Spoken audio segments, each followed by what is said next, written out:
teman-teman semua, selamat malam dan selamat datang di tutorial yang ketujuh mata kuliah pengantar teori risiko aktuaria 1.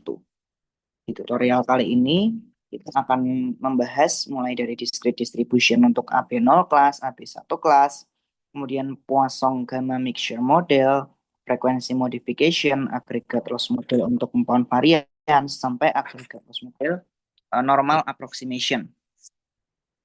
Langsung saja kita mulai di materi yang pertama, yaitu discrete distribution AB0 class.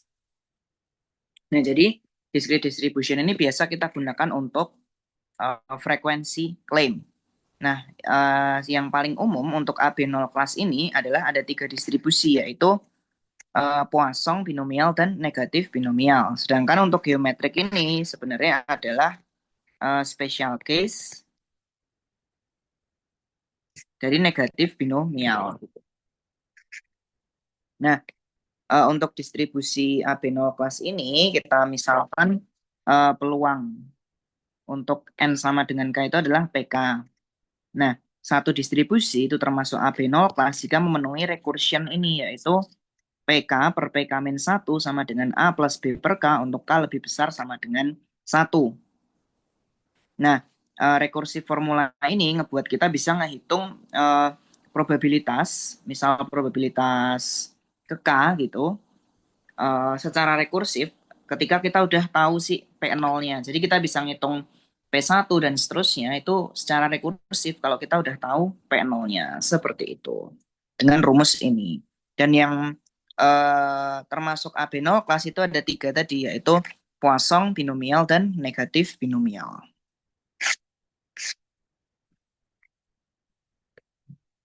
Oke. Kemudian jadi tadi kan properties utamanya tadi untuk AB0 kelas itu adalah PK per PK-1 sama dengan A plus B per K. Nah, A di sini itu ada interpretasinya nih, ada maknanya.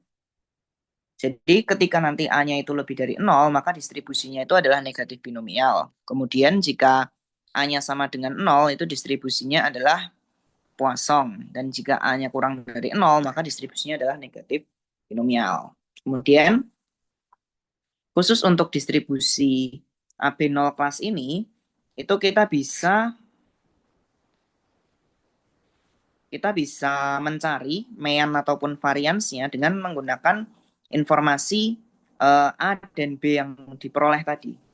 Yaitu ekspektasinya itu adalah A plus B per 1 min A dan variansinya adalah A plus B per 1 min A kuadrat. Jadi kayak dari sini itu kita bisa mencari, khusus untuk distribusi AB0 kelas ini, itu untuk mencari, misal kita punya rekursi ini, kita nggak perlu mencari parameter dari distribusinya buat mencari mean maupun varians. Cukup kita cari A sama B-nya gitu. Kemudian kita bahas dari distribusi yang pertama yaitu. Jadi tadi ada kan 3. Poisson, negatif binomial, sama binomial. Kita mulai dari Poisson dulu. Nah, untuk distribusi Poisson, itu PMF-nya seperti ini ya. Ada di si table. E pangkat min lambda, lambda pangkat N per N faktorial. Untuk N-nya dari 0, 1, 2, dan seterusnya. Kemudian mean-nya itu adalah lambda yang sama dengan variansinya. Dan untuk di AB0 itu parameternya itu A sama dengan 0 dan B sama dengan lambda. Jadi sebenarnya nanti kalau ada satu rekursi yang PK per PK-1 itu sama dengan B per K, maka itu sudah pasti distribusi Poisson yang B-nya ini adalah lambdanya atau parameter Poissonnya. Jadi misal gini, N berdistribusi Poisson, maka nanti parameternya adalah si lambda yang sama dengan B ini. Atau sebenarnya bentuk dari rekursi Poisson adalah lambda per K gitu. Karena A-nya 0. Nah, distribusi Poisson sendiri biasanya dipakai untuk bisa untuk event modeling kejadian, berbagai kejadian, terus claim count yang paling umum ini buat claim count, terus bisa arrival process dan masih bisa berbagai macam lainnya yang biasa kita pelajari itu. Kemudian lanjut ke distribusi negatif binomial dan geometrik. Jadi untuk distribusi negatif binomial itu kan PMF-nya seperti ini ya kalau kita lihat. Kemudian mungkin untuk lebih amannya kita bisa gunakan yang di si table juga. Itu bentuk dari PMF-nya itu PN sama dengan R dikali R plus 1 dan seterusnya sampai R plus K min 1 dikali beta pangkat K dibagi dengan K faktorial dikali 1 plus beta pangkat R plus K. Nah, ini kalau kita evaluasi bisa seperti ini. Ya, kurang lebih sama aja ya. Karena ini juga hasil penjabaran dari kombinasinya. Nah, untuk hubungan antara A, B, 0 tadi dengan C distribusi negatif binomial itu A sama dengan beta per 1 plus beta, kemudian B sama dengan R min 1 kali beta per 1 plus beta. Atau di sini sebenarnya beta sama dengan R min 1 kali A itu, atau sama aja sebenarnya B per A itu sama aja R min 1 gitu ya. Nah, karena distribusi binomial ini variansinya lebih dari ekspektasi, maka binomial distribution ini biasa dipakai untuk data frekuensi yang over disperse. Itu kayak yang keluar di UTS kemarin ya teman-teman. Jadi kalau ada data yang over disperse, maka kita bisa gunakan negatif binomial. Nah, untuk negatif binomial ini ada special case, yaitu ketika parameter R-nya sama dengan 1, kalau teman-teman nanti substitusi ke sini, kemudian dijabarkan, disederhanakan, nanti akan memperoleh, yaitu sama dengan distribusi geometrik gitu. Kemudian lanjut ke distribusi yang berikutnya, yaitu binomial. Jadi binomial di sini dengan parameter MQ, itu PMF-nya kombinasi antara MN dikali dengan Q pangkat N kali 1 min Q pangkat M min N. Untuk N-nya dari 0 sampai M. Ekspektasinya MQ, variansinya MQ dikali 1 min Q. Kemudian hubungannya dengan parameter A, B, 0, itu A-nya sama dengan min Q per 1 min Q. Seperti yang kita ketahui tadi kalau binomial tuh A-nya kurang dari 0. Kemudian B-nya itu M plus 1 kali Q per 1 min Q. Lalu untuk binomial ini, dia variansinya itu kurang dari ekspektasi. Nah, dia cocok untuk data yang under dispersed. Kalau NB tadi over dispersed, cocoknya kalau yang binomial ini cocok untuk data yang under dispersed. Sebenarnya kenapa variansinya kurang dari ekspektasi? Ya ini cukup jelas MQ ekspektasinya. Variansinya itu MQ dikali 1 min Q, yaitu pasti kurang dari MQ. Karena Q ini adalah, Q itu kan probability ya. Berarti kan 1 min Q mestinya kurang dari 1. Jadi MQ dikali kurang dari 1 mestinya kurang dari MQ itu sendiri gitu untuk binomial. Jadi itu untuk ketiga distribusi di AB0 kelas. Nah, summary-nya kurang lebih seperti ini. Jadi ini ada summary-nya untuk ketiga distribusi ya ditambahin geometrik di sini. Kemudian ada ini PMF-nya, mean, variance. Untuk PMF, mean maupun variance juga udah biasa kita lihat di table. Kemudian untuk hubungannya dengan A, di sini kalau binomial tuh tadi, kalau Poisson tadi 0, kalau binomial min Q per 1 min Q, kalau negatif binomial beta per 1 plus beta. Dan kalau hubungannya dengan yang B, kalau Poisson tuh lambda, berarti sama dengan mean ataupun variance-nya. Binomial tuh M plus 1 dikali Q per 1 min Q, kemudian negatif binomial R min 1 dikali beta per 1 plus beta. Seperti itu untuk summary-nya. Nanti bisa diingat-ingat ya. Atau ini kayaknya ada di si table. Kemudian next kita ke contoh soalnya. Contoh soal terkait dengan AB0 kelas. Jadi di sini ada distribusi, kita dikasih tahu distribusi dari AB0 kelas dengan informasi P2 per P1-nya 0,25, P4 per P3-nya 0,225. Kita diminta untuk mencari P2. Nah, dari informasi ini kita tentu akan menggunakan rumus rekursi tadi ya, yaitu PK per masukin biar nggak penuh. PK per PK min 1 itu sama dengan A plus B per K. Nah, kemudian di situ diketahui kan P2 per P1-nya 0,25. P2 per P1-nya itu 0,25. Yang itu berarti sama dengan A plus B per K-nya 2 gitu ya. Terus diketahui juga di sini P4 per P3-nya 0,225. Nah, P3 itu 0,225. Yang berarti P4 per P3 kan A plus B per 4. Nah, ini biasanya untuk mengerjakan soal seperti ini, yang pertama harus kita lakukan adalah mencari A sama B. Setelah mencari A sama B, kita gunakan nilai A sama A dan B ini untuk mencari parameter dari distribusinya. Ya, mungkin lebih enaknya setelah A sama B, kita identifikasi distribusinya dari nilai si A-nya dulu, kemudian kita cari parameternya pakai nilai A sama B yang sudah kita dapat gitu. Jadi, di sini bisa kita eliminasi aja. Ini kalau kita kurangin jadi 0,025 sama dengan A-nya habis ya, A dikurangi A, kemudian B per 2 dikurangi B per 4, berarti B per 4. Berarti kita akan memperoleh B-nya adalah 0,1. Kemudian untuk A-nya kita bisa gunakan persamaan yang ini, misal, jadi 0,25 sama dengan A ditambah 0,1 per 2. Berarti kita akan mendapatkan A-nya itu sama dengan 0,2. Kemudian kita kan dapat A-nya itu 0,2, berarti lebih dari 0. Maka distribusinya adalah negatif binomial. Gitu. Nah, kita mencari P2 dari negatif binomial. Kita perlu parameternya dulu.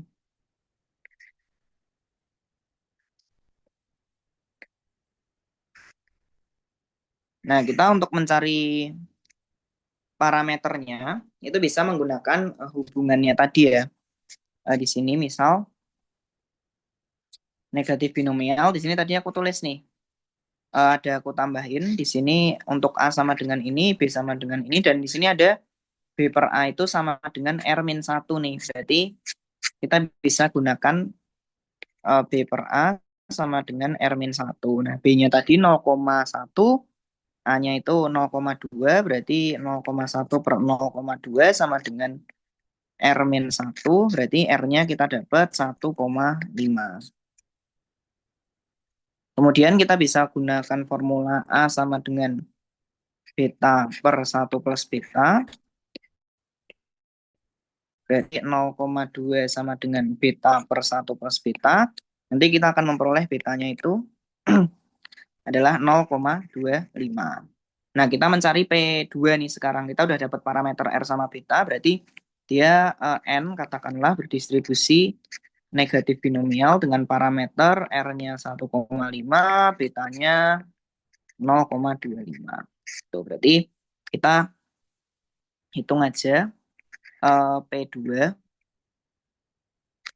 Kalau misal PK-nya itu kan kalau negatif binomial itu sama dengan R dikali R plus 1 dan seterusnya sampai R plus K min 1 dikali beta pangkat K dibagi dengan K faktorial dikali 1 plus beta pangkat R plus K. Jadi kalau P2 di sini R-nya tadi 1,5 kemudian dikali 2,5 dikali betanya itu 0,25 pangkat K, K-nya berarti 2 dibagi dengan K faktorial berarti 2 faktorial dikali 1,25 pangkat R ditambah K berarti 3,5. Nanti kita akan mendapatkan dengan masukin kalkulator aja hasilnya itu 0,05367 seperti itu. Seperti itu untuk soal terkait AP0. Jadi biasanya kalau yang nyari peluang itu teman-teman cari A sama B-nya terlebih dahulu, kemudian dari A bisa diidentifikasi distribusinya, lalu dari A sama B yang udah didapat itu bisa mencari parameter distribusinya. Seperti itu. Kita lanjut ke discrete distribution yang AB1 kelas. Jadi untuk AB1 kelas, ya, jadi sebenarnya pada prakteknya itu kadang di pemodelan frekuensi itu kita ngasih perlakuan spesial untuk zero claim atau peluang N sama dengan 0 gitu. P0. Nah, AB0 kelas ini nggak bisa nge-capture itu, nggak fleksibel untuk nge-modeling itu gitu. Yang lebih dari 0 gitu misalnya. Nah, maka kita perumum ini dengan AB1 kelas. Biar kita perlakukan secara khusus. Nah, untuk AB1 kelas di sini propertiesnya tuh sama. PK per PK min 1 sama dengan A plus B per K, tapi dia berlakunya untuk K lebih besar sama dengan 2. Kalau AB0 kan K lebih besar sama dengan 1. Kalau ini K lebih besar sama dengan 2. Jadi dia nggak memenuhi untuk K sama dengan 1. Kenapa? Karena kalau K sama dengan 1 kan, kalau K sama dengan 1 kan nanti P1 per P0. Padahal P0-nya itu kan ada special treatment dari, makanya kita nggak bisa nyari peluang yang lain tuh dari rekursi P0 karena P-nya itu P0-nya tuh ada special treatmentnya, jadi hubungannya nggak sama lagi dengan yang P yang lain gitu, probability di nilai yang lain gitu.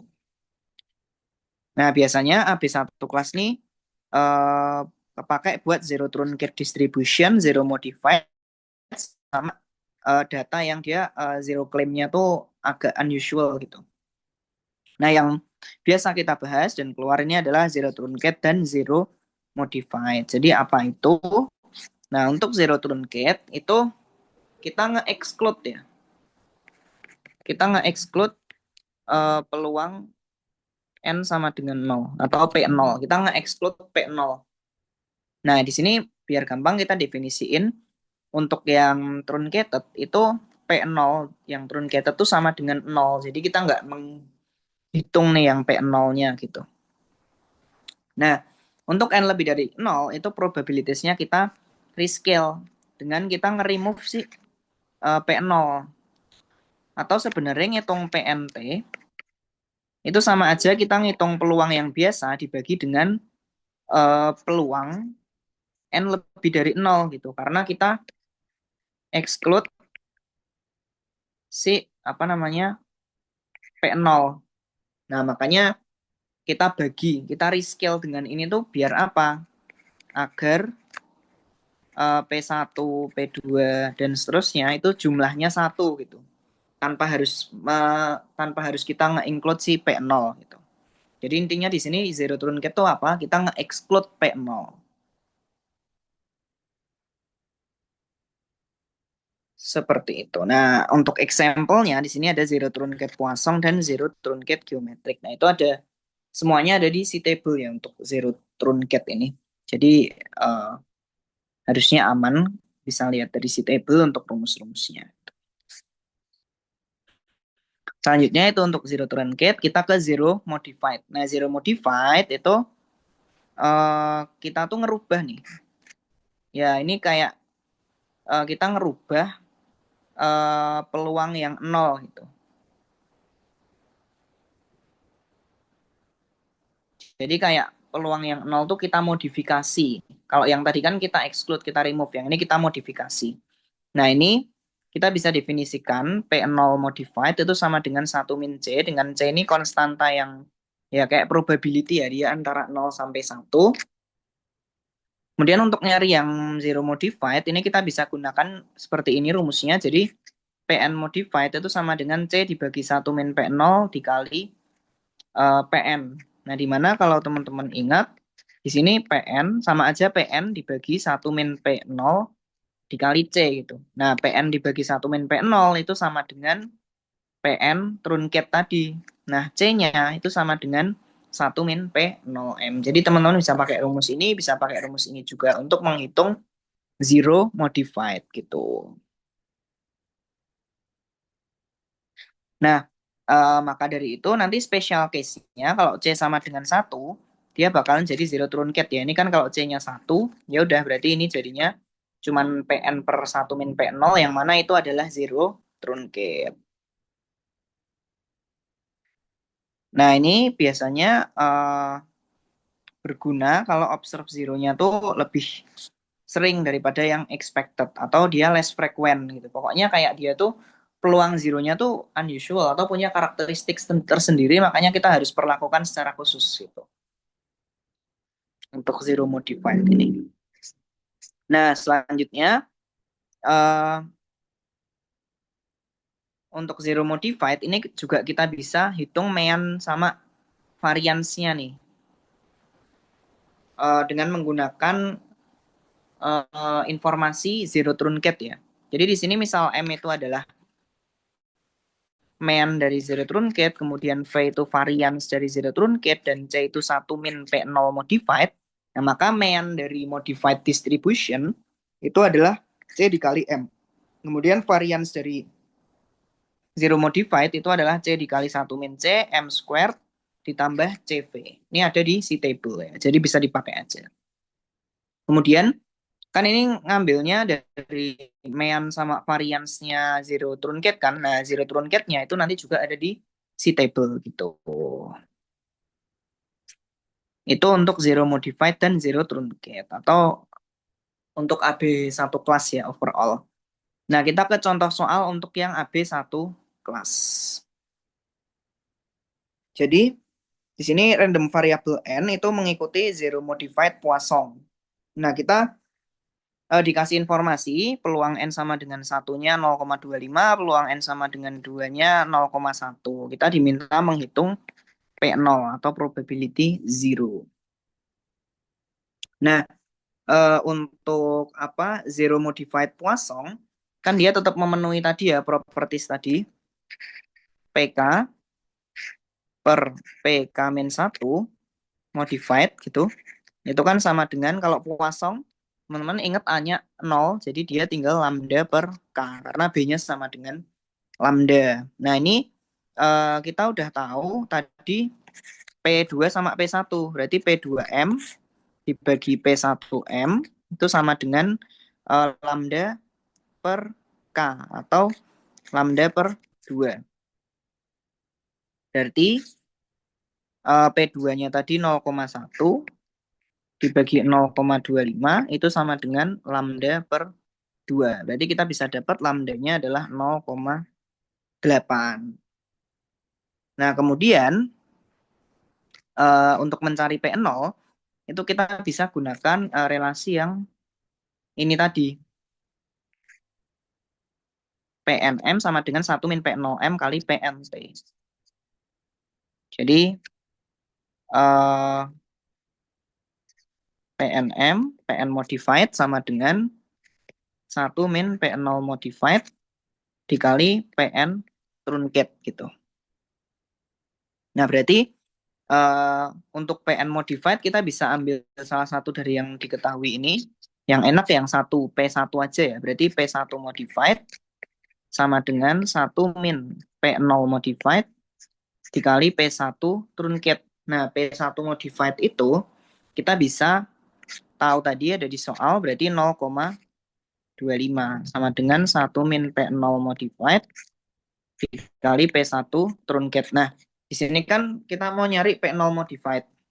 Nah, kita bisa cari dulu nih P1 truncat. P1 truncat untuk Poisson itu teman-teman bisa melihat di si table itu adalah lambda dibagi E pangkat lambda min 1. Nah, dengan lambdanya sama dengan 0,8 tadi, berarti 0,8 dibagi E pangkat 0,8 min 1. Jadi kita akan mendapatkan 0,652773.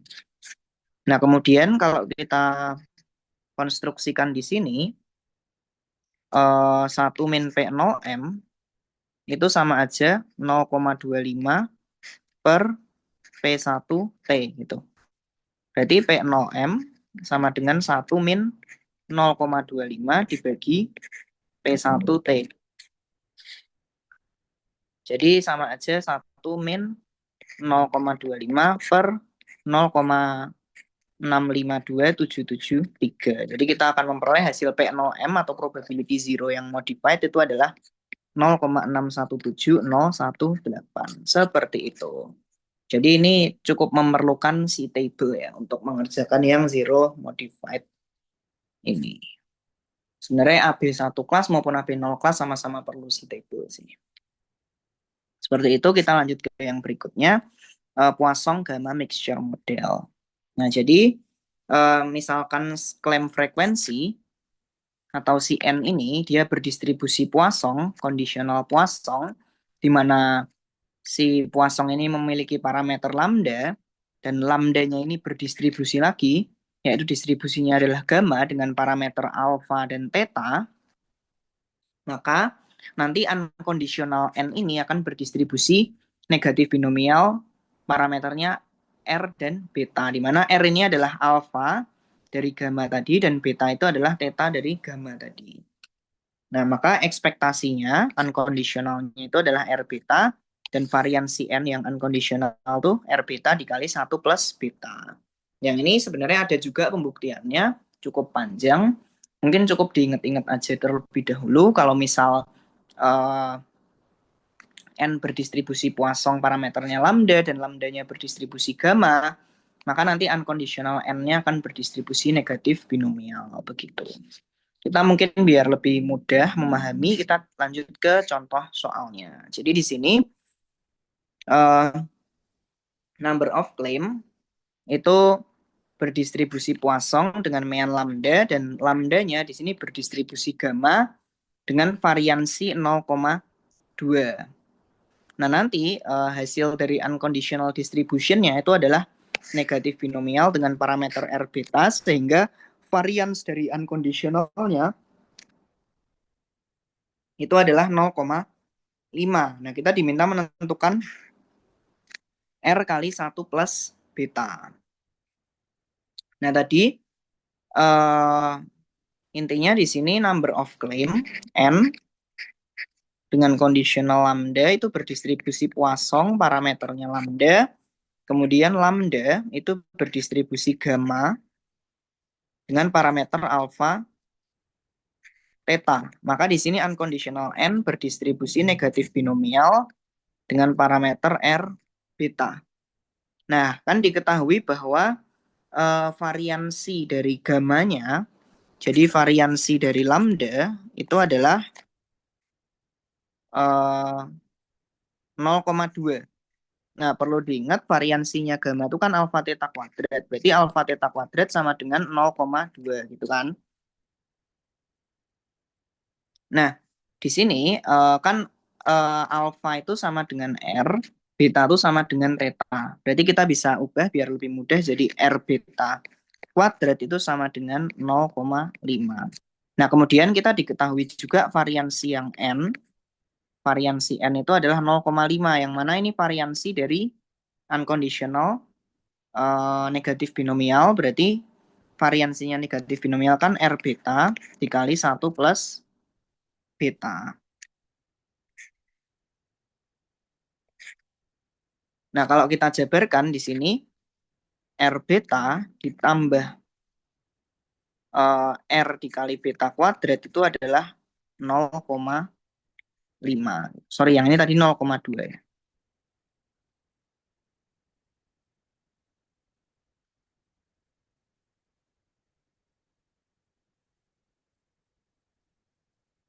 Nah, dari sini kita kan bisa mensubstitusikan ini ya, R beta kuadratnya 0,2.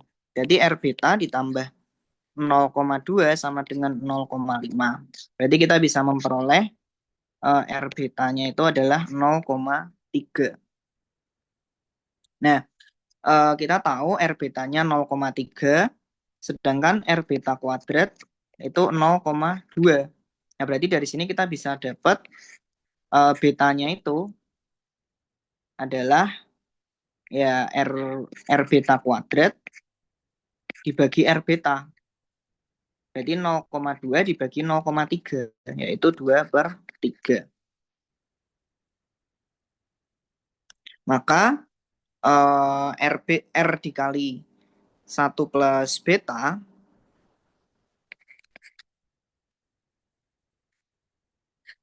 itu kita akan memperoleh untuk R dikali 1 plus beta itu adalah, jadi betanya kan kita udah dapat. Kemudian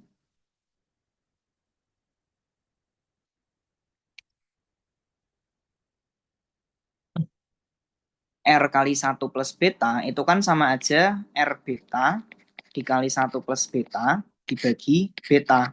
Nah, R beta dikali 1 R beta dikali 1 plus beta itu kan sama aja variansnya tadi. Berarti sama aja 0,5. Kemudian dibagi sama beta. Betanya 2/3. Berarti 0,5 dibagi 2/3. Hasilnya adalah 0,75. Seperti itu. Jadi ini perlu ya sedikit diotak-atik ya. Ini untuk contoh Poisson gamma. Kemudian kita lanjut ke yang berikutnya yaitu frekuensi modification. Jadi frekuensi modification ini ada exposure modification sama coverage modification gitu. Nah, kalau exposure modification ya kita nge-adjust distribusi frekuensi ketika number of exposure-nya berubah. Ya, exposure ini bisa aja number of insured, number of contract maupun panjang dari coverage period-nya. Jadi nanti uh, kenaikan exposure ini itu ya akan menaikkan expected number of claim secara proporsional. Misal kayak exposure-nya dari N1 berubah ke N2. Nah, maka biasanya ekspektasi dari klaimnya itu biasanya nanti kayak bakalan N2 dibagi N1 dikali ekspektasinya yang ketika N1 gitu. Jadi misal ketika mungkin gampangnya ketika N1 dia adalah ekspektasinya tuh ekspektasi N. Nah, ketika N2 dia ekspektasinya jadi N2 per N1 dikali ekspektasi N gitu. Jadi proporsional aja naiknya. Nah, mungkin biasanya yang kita adjust itu adalah parameter dari distribusinya. Nah, kita ke contohnya untuk distribusi, ketiga distribusi tadi ya. Nah, itu untuk Poisson, misalkan N berdistribusi Poisson, terus exposure-nya dari N1 menjadi N2, ya maka nanti dia akan berubah nih parameternya, tinggal lambdanya dikali aja, N2 per N1. Kemudian untuk negatif binomial, kalau berubah dari N1 ke N2 exposure-nya, maka yang dikali N2 per N1 adalah R-nya. Gitu. Kemudian untuk binomial, binomial MQ, kalau exposure-nya berubah dari N1 ke N2, maka yang dikali adalah M-nya. Jadi M dikali N2 per N1. Tapi ada syaratnya bahwa untuk binomial, maka parameter M dikali N2 per N1 itu harus integer. Jadi ini harus integer.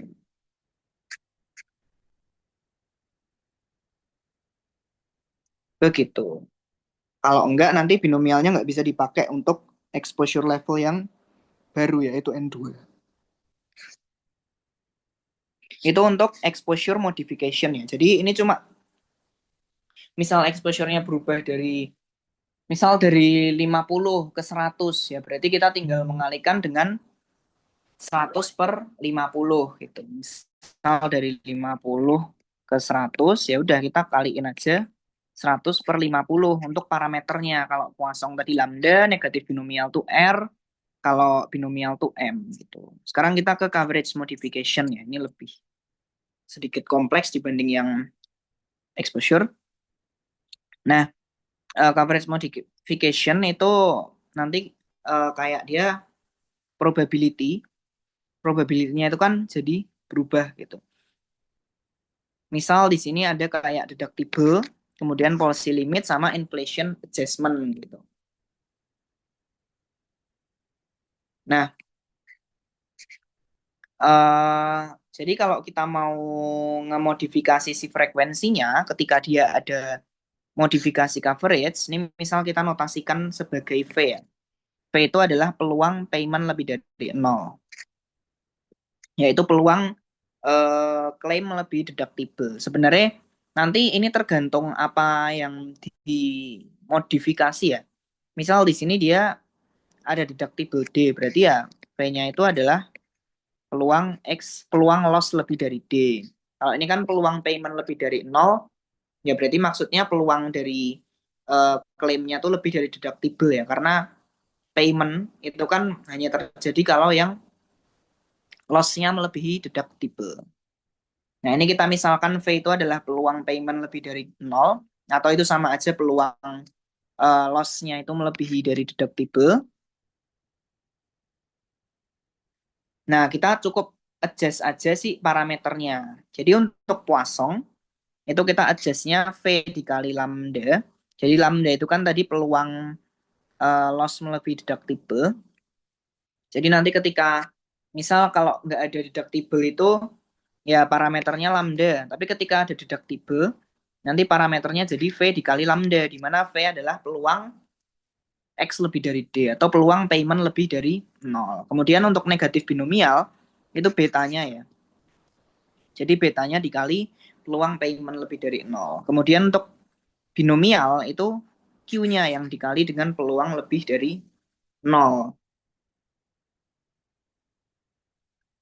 Nah, jadi modified frequency ini nanti dikombin sama modified severity, itu bakal ngebentuk aggregate loss model seperti itu. Jadi untuk exposure modification tadi tinggal dikaliin secara proporsional aja. Kemudian kalau yang coverage itu tinggal kita kaliin sama peluangnya. Misal ada deductible ya tinggal dikali peluang loss melebihi deductible. Seperti itu. Nah, untuk summary-nya seperti ini. Jadi untuk original parameternya yaitu ketika exposure-nya tuh N1 ya nanti parameternya kayak biasa untuk Poisson binomial sama NB. Nah, tapi kalau exposure-nya berubah jadi N2 nanti untuk Poisson lambdanya dikali N2 per N1, kalau binomial M-nya yang dikali, kalau negatif binomial yang dikali adalah R-nya. Kemudian untuk coverage modification, misal exposure-nya tetap, tapi peluang lebih dari nolnya tuh sama dengan V, peluang peluang lebih deductible misalnya. Nah, itu berarti nanti lambdanya dikali V untuk Poisson. Nah, kalau binomial itu V-nya dikali Q. Terus kalau negatif binomial itu V-nya, betanya yang dikali dengan V gitu. Seperti itu kita langsung ke contoh soalnya. Jadi di sini ada loss untuk exposure sebanyak 50. Itu mengikuti distribusi Pareto dengan parameter alfanya 1, tetanya 1000. Nah, number of claim submitted sama grupnya ini itu distribusinya negatif binomial dengan mean 16, varians 20. Nah, grupnya ini sekarang expand ke 60. Berarti ini bisa kita anggap N2-nya gitu. Awalnya N1 nih. Nah, terus ada deductible sebesar 250. Nah, kita diminta menghitung varians dari claim frekuensi under coverage yang udah direvisi tadi gitu. Nah, ini seperti yang udah dibahas di sebelumnya, untuk negatif binomial kan tadi awalnya parameternya itu adalah beta. Sorry, untuk negatif binomial itu kan kita tahu,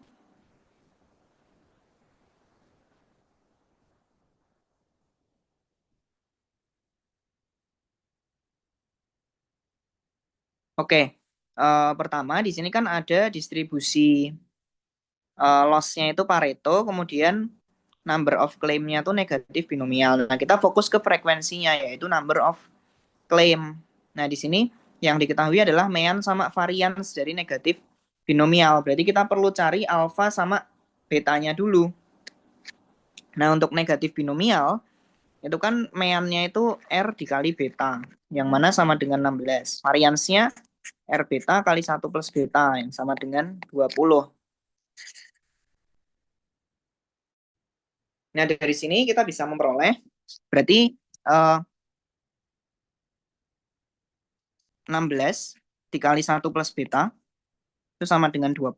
Berarti betanya sama dengan 0,25. Terus kalau dari sini berarti R-nya sama dengan 16 per 0,25. Jadi R sama dengan 64. Betanya sama dengan 0,25. Kemudian ada exposure modification. Tadi N1 sama dengan 50 gitu. Awalnya 50 ke menjadi N2 sama dengan 60. Nah, berarti yang berubah adalah R-nya. R-nya kita anggap jadi R aksen gitu. Yang itu sama dengan N2 per N1 kali R. Nah, N2-nya 60, ini N1-nya 50 dikali 64. Nanti hasilnya adalah 76,8. Ini untuk modifikasi si R-nya. Nah, kemudian ini kan exposure modification ya. Kemudian untuk coverage modification, itu kan ada deductible 250 nih. Berarti kita perlu menghitung P-nya, yaitu peluang si X melebihi 250. Yang mana berarti sama aja 1 min Fx 250. Nah, kita tahu bahwa Pareto alfanya 1, tetanya 1000 ya. Mungkin biar enak kita bisa pakai survival function-nya untuk Pareto.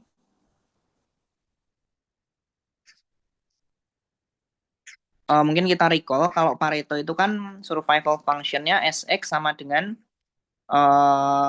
theta dibagi X plus theta pangkat alpha. Berarti di sini tetanya 1000 dibagi X plus theta, berarti 250 plus 1000, berarti 1250 pangkat alfanya 1. Sama dengan 0,8. Nah, karena ada deductible, berarti betanya berubah jadi beta aksen gitu. Betanya jadi berubah, yaitu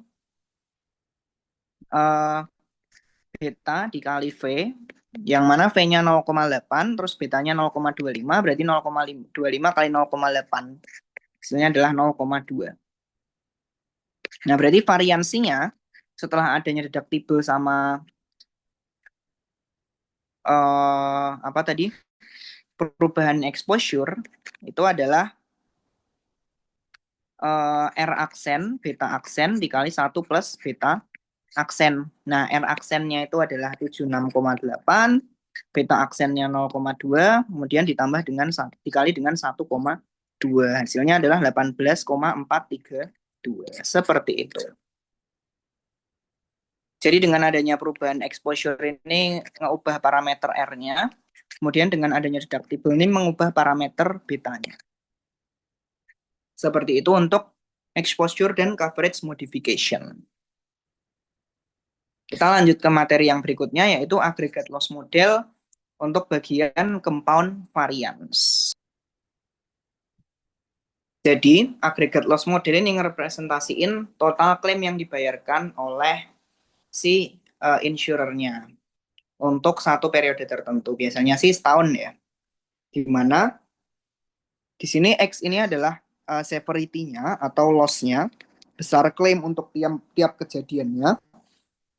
Sedangkan si N ini adalah banyaknya klaim. Ya, kalau kita jabarin nanti kita akan menjumlahkan semua klaim dalam satu periode itu, di mana banyaknya klaim dalam periode tersebut itu juga random. Jadi severity, besar klaim tiap kejadiannya random, kemudian berapa banyak klaimnya juga random. Jadi itulah aggregate loss model. Nah, asumsinya untuk collective risk model itu XI-nya itu IID dan XI-nya itu independen. Jadi dia nggak bergantung sama N, independen terhadap N. Gitu. Nah, ini biasanya N itu disebut yang primary, kalau X-nya itu secondary. Nah, ini biasanya agregat loss model ini biasanya dipakai untuk ngemodelin satu insurance portfolio yang mana dia itu ada banyak klaim yang terjadi dalam satu periode, yang banyaknya tuh nggak diketahui, kemudian besar tiap klaimnya itu juga nggak diketahui. Jadi si aggregate loss model ini bisa nge-capture randomness dari si banyaknya klaim maupun besarnya tiap klaim gitu. Kemudian sini ada individual risk model. Nah, individual risk model ini itu bedanya sama collective risk itu kalau individual risk model tuh banyaknya klaimnya itu adalah fix, jadi diketahui, dia konstan. Kemudian di sini XI-nya sama tadi independen, tapi XI-nya di sini nggak harus IID gitu. Kemudian peluang dari loss-nya sama dengan 0, lebih besar dari 0 itu mungkin. Jadi mungkin ada kemungkinan bahwa loss-nya itu besarnya 0 itu. Tapi yang paling membedakan adalah di sini itu N-nya fix. Sedangkan kalau di aggregate risk model atau collective risk model, sorry, itu dia N-nya itu random. Nah, jadi kalau comparison-nya intinya kalau collective risk itu paling utamanya di sini N-nya random, sedangkan ini fix. Kemudian di sini severity-nya itu IID, kalau yang di individual itu bisa heterogen gitu. Bisa beda-beda nih kalau yang di individual risk model gitu. Kemudian biasanya untuk menghitung ekspektasi maupun variance, di sini kita menggunakan compound variance nih. Sorry, untuk ngitung variance-nya. Kalau untuk ngitung ekspektasinya, jadi ada corrective risk model seperti ini tadi, yang X-nya random, N-nya juga random. Itu untuk ngitung ekspektasinya, kita tinggal menghitung ekspektasi dari distribusi claim, count, atau claim frekuensi, kemudian dikali dengan distribusi dari severity. Nah, distribusi dari frekuensi ini bisa Poisson, binomial, negatif binomial. Kemudian severity ini biasanya bisa Pareto, eksponensial, dan lainnya. Jadi misal N-nya Poisson, X-nya Pareto, ya udah kita tinggal mengalihkan ekspektasi Poisson dengan ekspektasi Pareto gitu. Nah, untuk variansnya, itu teman-teman bisa cari dari ekspektasi N dikali variansi X ditambah variansi N dikali ekspektasi X kuadrat. Ini kita sebut sebagai compound variance formula. Jadi kita bisa tinggal pakai rumus ini aja ya untuk ngitung variansi dari aggregate loss atau collective risk model gitu. Oke, kita lanjut ke contoh soalnya. Jadi di sini ada grup yang berisi 100 insureds. Nah, number of loss-nya itu per insured dia negatif binomial dengan R-nya sama dengan 3, betanya sama dengan 0,01. Kemudian claim size-nya itu dia mengikuti distribusi inverse gamma dengan alfanya 6, tetanya 1000. Nah, ini distribusinya kayak PDF ataupun PMF-nya gimana. Nah, ini bisa ngelihat aja dari si table. Nah, ini number of loss-nya independent, claim size-nya independent. Kita diminta mencari mean sama variance aggregate loss. Berarti ekspektasi S sama variansi S. Yaitu berarti kita tinggal mencari ekspektasi dan variansi dari masing-masing distribusi ya. Mungkin kita dari yang number of claim dulu. Jadi untuk ekspektasi N, tadi kan sebenarnya M-nya itu berdistribusi negatif binomial dengan parameternya R sama dengan 3, betanya sama dengan 0,01. Kemudian jangan lupa karena di sini ada 100 insured, berarti kita kalikan dengan 100 ya, jangan lupa. Berarti nanti ekspektasi N-nya itu 100 dikali sama R beta. Berarti 100 kali 3 dikali 0,01. Berarti hasilnya adalah 3. Sedangkan untuk variansi N-nya itu 100 dikali R beta dikali 1 plus beta. Berarti sama aja 100 dikali R beta itu R-nya tadi 3, betanya 0,01, kemudian 1 plus beta berarti 1,01. Hasilnya adalah 3,03. Kemudian sekarang kita cari yang severity-nya. Severity berarti ekspektasi X itu untuk distribusi inverse gamma, itu kan ekspektasinya kan theta per alpha min 1. Berarti nanti jadinya sama dengan tetanya tadi. Oh, mungkin kita ini dulu ya, tulis distribusinya kan distribusi inverse gamma.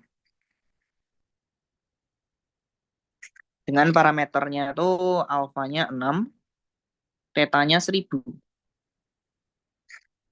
Nah, nanti ekspektasi X-nya itu adalah theta per alfa min 1. Berarti 1000 dibagi 5, sorry, 1000 dibagi 6 min 1. Jadinya 200 gitu. Sedangkan ekspektasi ininya, ekspektasi X kuadrat, kita kan pengen mencari variansnya ya. Kita bisa cari ekspektasi X kuadratnya dulu. Itu dia theta kuadrat per, ini bisa lihat dari si table aja, alfa min 1, alfa min 2. Berarti 1000 kuadrat, terus alfa min 1 berarti 5, alfa min 2 berarti 4. Nanti kita masukin kalkulator, hasilnya 50.000. Kemudian variansi X, itu kan ekspektasi, sorry, momen kedua dikurangi momen pertama dikuadratin. Berarti 50.000 dikurangi 200 kuadrat. Berarti kan jadinya hasilnya adalah 10.000. Nah, kemudian kita udah dapat semua informasi ini. Kita sekarang menghitung ekspektasi dari agregatnya dulu. Kan kita mau tahu ekspektasi agregat sama varians agregat. Nah, ekspektasi agregat itu kan ekspektasi N dikali ekspektasi X. Nah, ekspektasi N-nya tadi itu 3, ekspektasi X-nya 200. Berarti 3 dikali 200. Yaitu hasilnya adalah 600. Sedangkan untuk variansi agregat loss itu ekspektasi N variansi X ditambah sama ekspektasi X kuadrat, ekspektasi X dikuadratin, sorry, dikali dengan variansi N. Nah, ekspektasi N tadi kita dapat itu 3 dikali variansi X itu 10.000 ditambah sama ekspektasi X kuadrat. Ekspektasi X 200 dikuadratin berarti 200 kuadrat dikali dengan variansi N. Variansi N itu 3,03. Nah, ini bisa dimasukin kalkulator aja, nanti hasilnya 151.200. Seperti itu. Jadi kita tinggal mencari ekspektasi sama variansi dari masing-masing distribusi klaim, frekuensi, dan distribusi klaim severity. Seperti itu. Lanjut kita ke materi yang terakhir, yaitu aggregate loss model terkait normal approximation. Jadi aggregate loss distribution tadi, untuk yang random variable yang S tadi ya, aggregate loss distribution, itu sering kita aproksimasi menggunakan distribusi normal dengan justifikasi CLT, yaitu ketika portfolionya itu large. Nah, jika severity-nya itu misalnya discrete, nah berarti kan aggregate loss distribution-nya itu juga discrete. Maka kita perlu yang namanya continuity correction. Nah, apa itu continuity correction? Nah, continuity correction itu ketika kita itu digunakan ketika kita kita nggunain continuous distribution untuk nge-approximate discrete distribution. Misal distribusi loss-nya itu misal nih distribusi loss-nya itu discrete nih, misal Poisson. Nah, mau kita approximate dengan normal, maka kita perlu menggunakan continuity correction. Kenapa? Ya karena discrete random variable itu ngambilnya specific values, integer values, sedangkan uh, continuous distribution tuh ngambilnya kayak dia tuh interval, bukan ngambil yang specific values. Maka batasnya perlu kita adjust biar bisa nge-capture dengan lebih baik. Biar bisa nge-capture si PMF dari discrete tadi. Sorry, biar bisa nge-capture probability dari discrete tadi. Nah, biasanya adjustmentnya tuh kita dengan nambah atau ngurangi sama 0,5 aja. Jadi, ini bisa dihafalin aja. Ini cukup kepake dulu aku waktu ujian ngafalin nih. Jadi, aproksimasinya, misal kita peluang X kurang dari sama dengan K, itu nanti kita aproksimasinya, kalau X kurang dari sama dengan, kita aproksimasinya di plus 0,5. Kalau X lebih dari juga plus 0,5. Nah, kalau lebih dari sama dengan itu kita kurangi dengan 0,5. Nah, kalau kurang dari itu kita juga kurangi dengan 0,5. Jadi intinya kalau misal kurang dari sama dengan atau lebih dari itu ditambah 0,5. Nah, kalau misal dia lebih dari sama dengan atau kurang dari itu kita kurangi dengan 0,5. Udah sesimpel itu aja continuity correction yang kita perlu lakukan gitu. Biar lebih jelas kita ke contoh soalnya. Jadi di sini untuk satu grup insurance policy, nah number of claim-nya tuh berdistribusi binomial dengan meannya 100, variansnya 20. Kemudian severity-nya di sini distribusinya kayak gini. Nah, ini distribusinya kan discrete ya, seperti yang dibilang tadi. Nah, kita diminta untuk mengaproksimasi dengan normal distribution untuk menghitung peluang agregat loss-nya itu melebihi 180. Jadi kita suruh menghitung peluang S lebih dari 180 dengan menggunakan normal approximation, di mana ini itu adalah discrete ya. Loss-nya itu discrete. Maka kita harus pakai continuity correction. Gitu. Nah, kita coba kerjakan. Nah, berarti kan pertama kita tetap perlu mencari ekspektasi S sama variansi S dulu untuk mencari parameter dari mu dan sigma untuk distribusi normal. Jadi pertama kita hitung biasa dulu. Sebenarnya stepnya pertama sama kayak tadi, kita cari ekspektasi sama variansi dari loss maupun frekuensi untuk mencari variansi sama ekspektasi dari agregat loss gitu. Nah, kita cari dulu ekspektasi X-nya. Di sini ekspektasi X-nya itu jumlah dari random variable dikali dengan peluangnya. Berarti kita kaliin aja, kita sum product aja. Berarti 1 dikali 0,5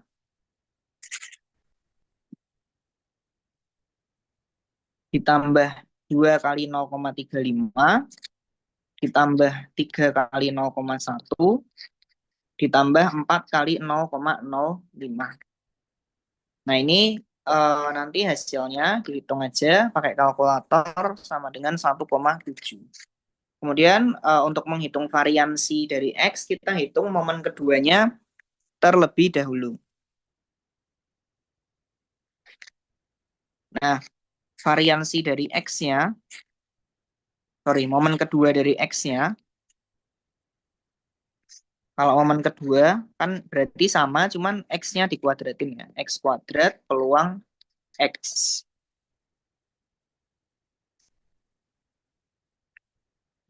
Berarti di sini, berarti di sini 1 kuadrat dikali 0,5 ditambah 2 kuadrat kali 0,35 ditambah 3 kuadrat kali 0,1 ditambah 4 kuadrat kali 0,05. Nanti pakai kalkulator aja, hasilnya 3,6.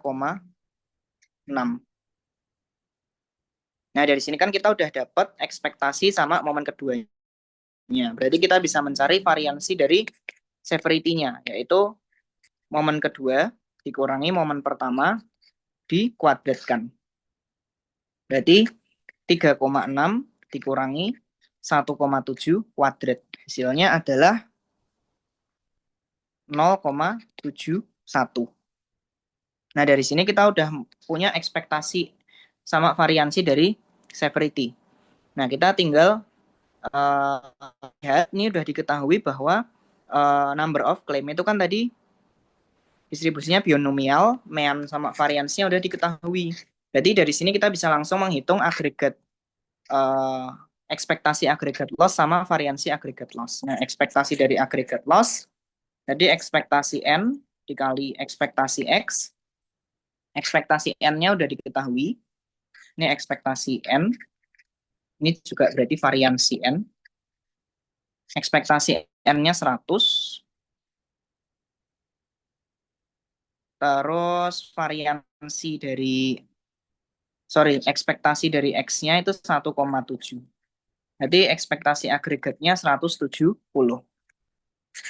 Kemudian untuk variansi dari S, itu kan kita menghitungnya ekspektasi N dikali variansi X, ditambah ekspektasi X kuadrat, ekspektasi X dikuadratin, dikali variansi N.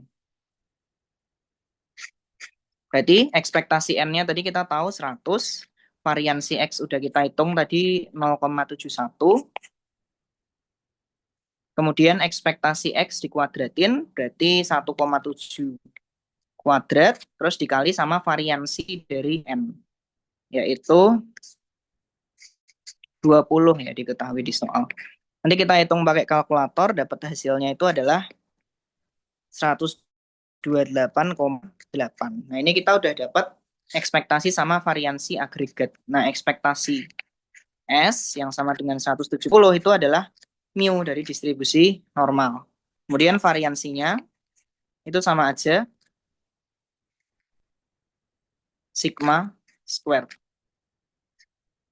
Nah, yang ingin kita cari adalah peluang agregat loss-nya lebih dari 180.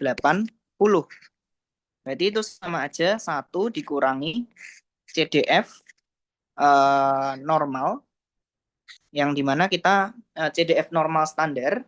Jadi ini perlu kita standarisasi dulu, mungkin biar gampang.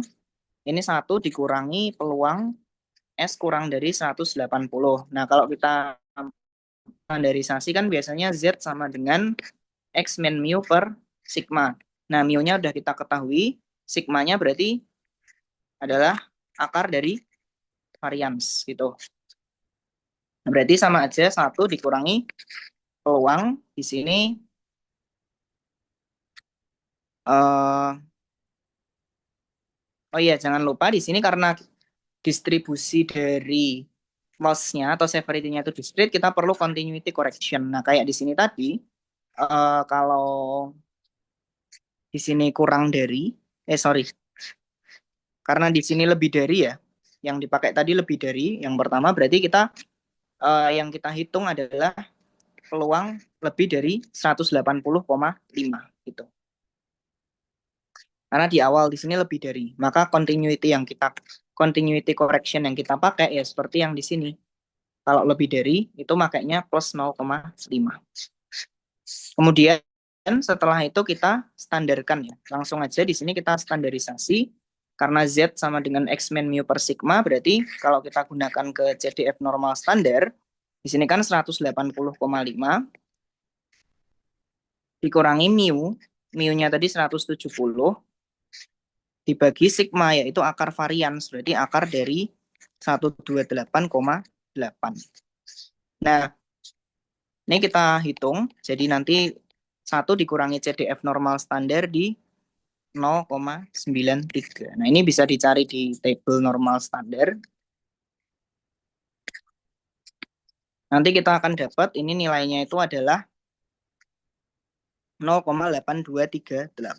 Berarti hasilnya peluang agregat loss-nya lebih dari 180 itu adalah 1 min 0,8238. Itu kita akan memperoleh hasilnya 0,17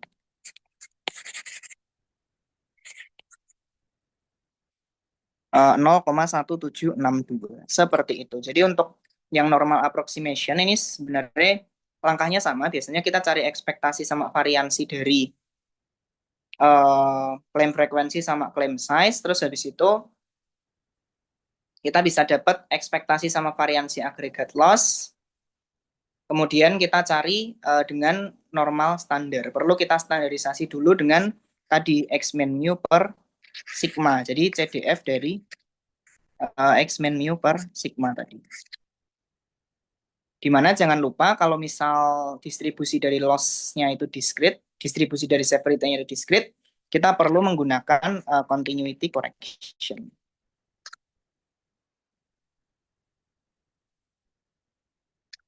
Oke, seperti itu. Jadi kita udah dapat hasilnya untuk peluang agregat loss-nya lebih dari 180 dengan menggunakan continuity correction itu adalah 0,1762. Seperti itu untuk materi dan pembahasan soal untuk membantu teman-teman kuis. Mungkin itu aja dari aku. Sekian, terima kasih.